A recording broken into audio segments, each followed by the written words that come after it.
Este é precisamente o risco ao qual o homem moderno está exposto. Ele pode acordar um dia e perceber que perdeu metade de sua vida. Os psicofármacos se tornaram uma das formas mais comuns de tratamento para transtornos de ansiedade e depressão. No entanto, esses medicamentos não são muito eficazes em curar as pessoas e muitas vezes se tornam apenas muletas para os conflitos psicológicos ao longo da vida.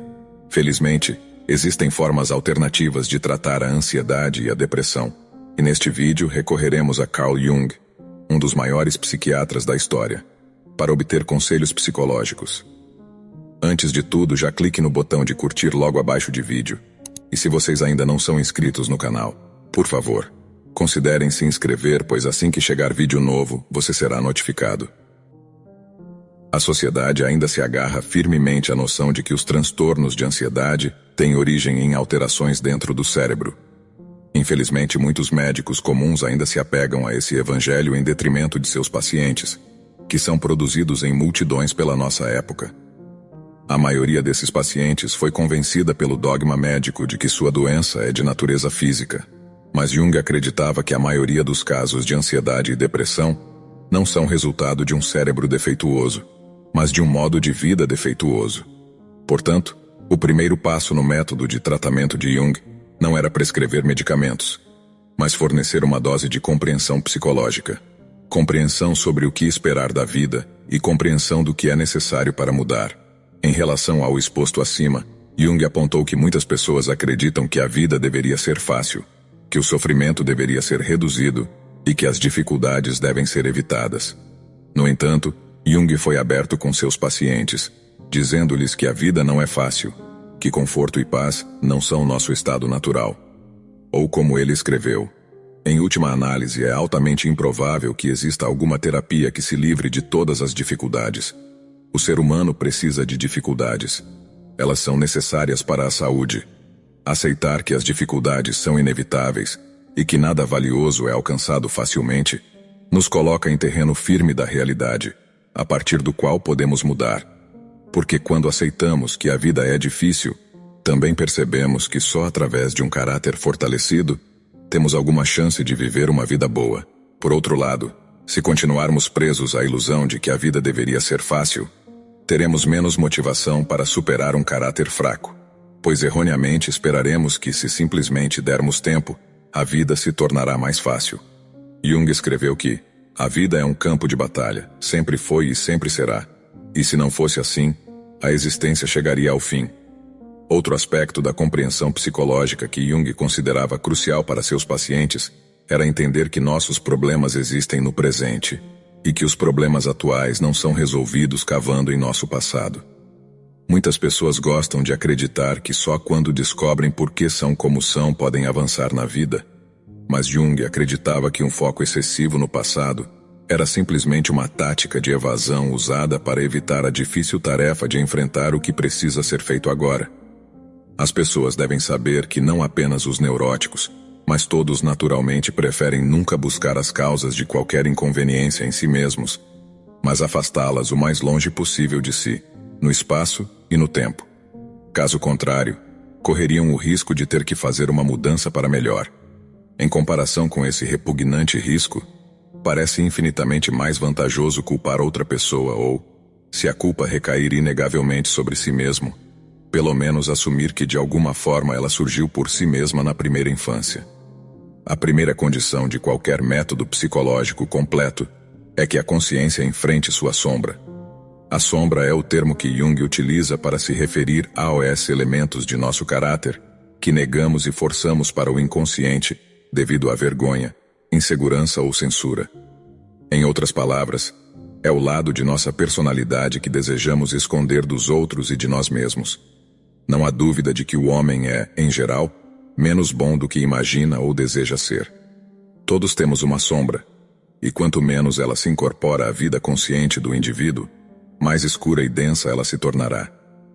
Jung acreditava que confrontar a sombra era crucial no processo de mudança pessoal, por várias razões. Em primeiro lugar, não fazemos nenhum favor a nós mesmos negando as partes inferiores de nossa personalidade. O controle de como e quando essas características emergem é essencial. Por outro lado, se reconhecermos uma falha de caráter, podemos aprender a controlar sua expressão e, assim, minimizar o dano que ela causa em nossas vidas. Como Jung explica, qualquer coisa consciente pode ser corrigida, mas qualquer coisa que escape ao inconsciente está além do alcance da correção, e com seu crescimento não perturbado, está sujeita a uma degeneração crescente. Felizmente, a natureza garante que os conteúdos inconscientes rompam na consciência mais cedo ou mais tarde e criarão a confusão necessária.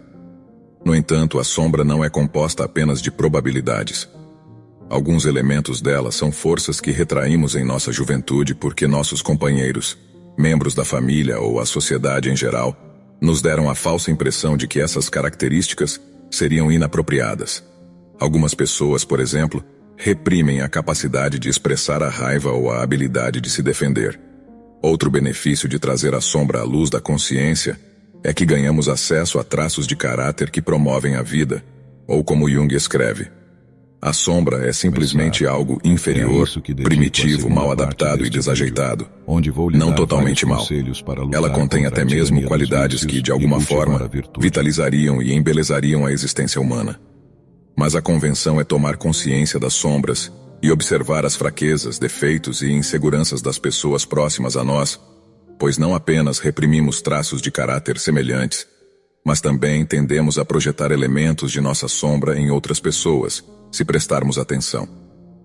Portanto, a quais traços de caráter de nossos amigos e familiares nos incomodam, também podemos vislumbrar nossa própria sombra.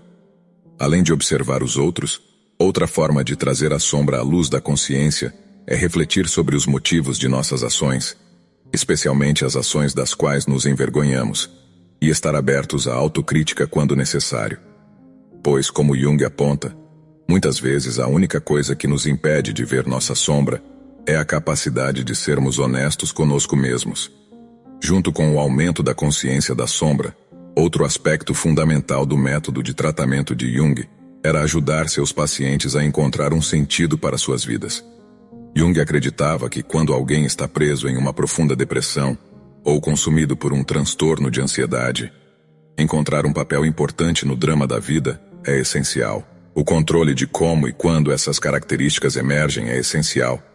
Por outro lado, se reconhecermos uma falha de caráter, podemos aprender a controlar sua expressão e, assim, minimizar o dano que ela causa em nossas vidas.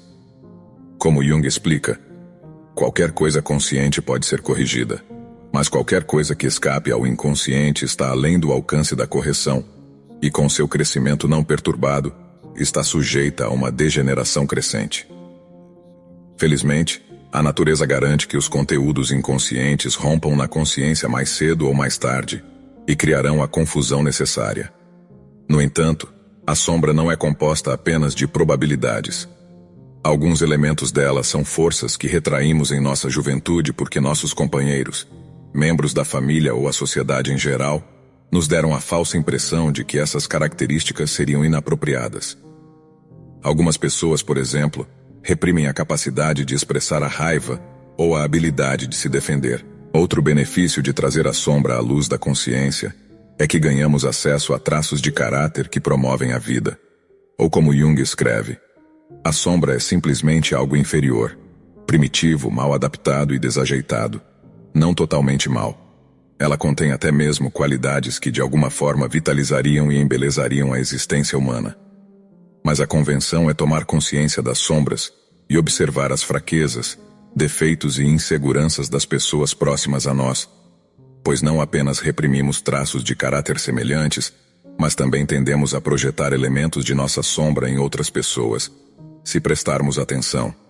Portanto, a quais traços de caráter de nossos amigos e familiares nos incomodam, também podemos vislumbrar nossa própria sombra. Além de observar os outros, outra forma de trazer a sombra à luz da consciência é refletir sobre os motivos de nossas ações, especialmente as ações das quais nos envergonhamos, e estar abertos à autocrítica quando necessário. Pois, como Jung aponta, muitas vezes a única coisa que nos impede de ver nossa sombra é a capacidade de sermos honestos conosco mesmos.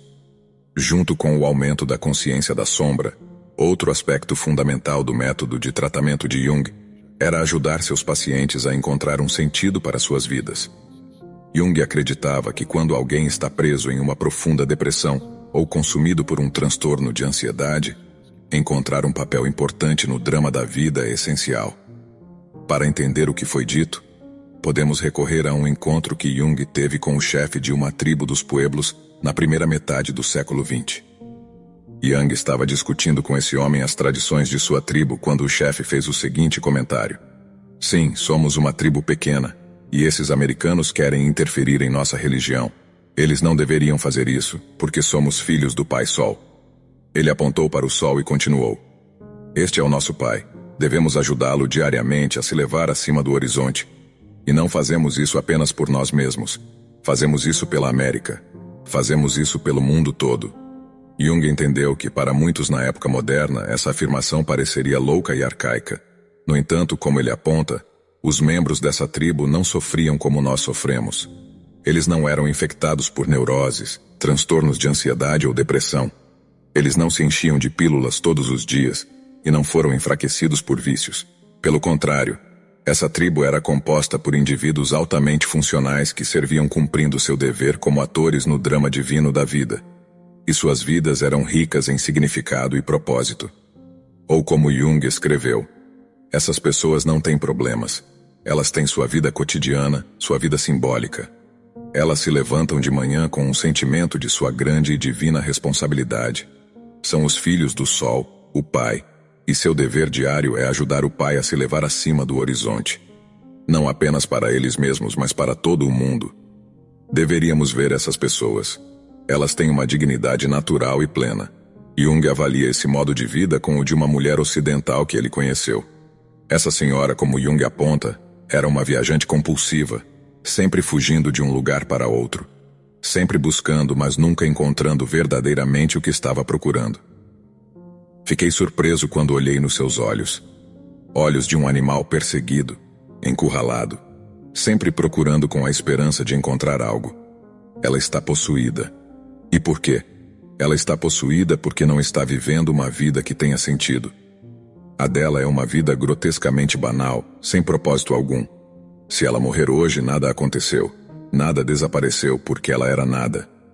Essa busca compulsiva infecta muitas pessoas no mundo ocidental. Alguns correm de um destino para outro, outros perseguem parceiros românticos, outros são buscadores compulsivos de dinheiro, prestígio, reconhecimento. Mas seja qual for a forma externa que isso tome, a motivação subjacente é a mesma. O buscador está tentando fugir da banalidade de sua existência. Eles buscam preencher o vazio da vacuidade que vem de viver uma vida sem sentido. No entanto, como explica Jung, esse vazio não pode ser preenchido com coisas, nem mesmo com experiências. O que preenche esse vazio é saber que estamos vivendo de uma maneira que faz diferença, ou como ele escreve: "Em relação à mulher que conheci, se ela pudesse dizer, sou filha da lua, todas as noites devo ajudar a lua, minha mãe, a se levar acima do horizonte, sua existência seria completamente diferente. Então ela viveria, então sua vida teria sentido em toda a sua continuidade e para toda a humanidade. Isso traz paz."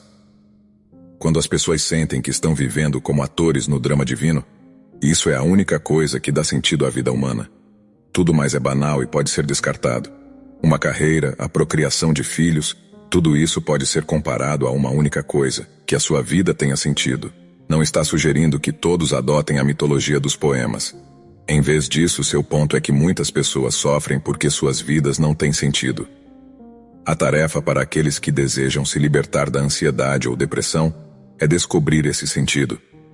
Devemos encontrar uma forma de justificar nossa existência, para que, assim como os pueblos, possamos acreditar que nossa vida tem sentido. Para alguns, isso pode ser alcançado através da religião. Para outros, contribuindo de forma significativa para promover valores como justiça, liberdade ou comunidade, enquanto outros encontrarão através do ato criativo. No entanto, cabe a nós e apenas a nós descobrir como podemos desempenhar um papel significativo no drama divino da vida. Para os poucos que alcançam essa tarefa, uma vida plena definirá seu futuro. Para os muitos que não conseguem, anos ou décadas de sofrimento sem sentido e busca compulsiva serão seu destino. Como Jung escreveu, só me preocupo com o cumprimento daquilo que está em cada indivíduo. Esse é todo o problema. Esse é o problema do verdadeiro povo. Hoje faço tudo o que é necessário para que meu pai possa se elevar acima do horizonte. Obrigado por chegar ao final.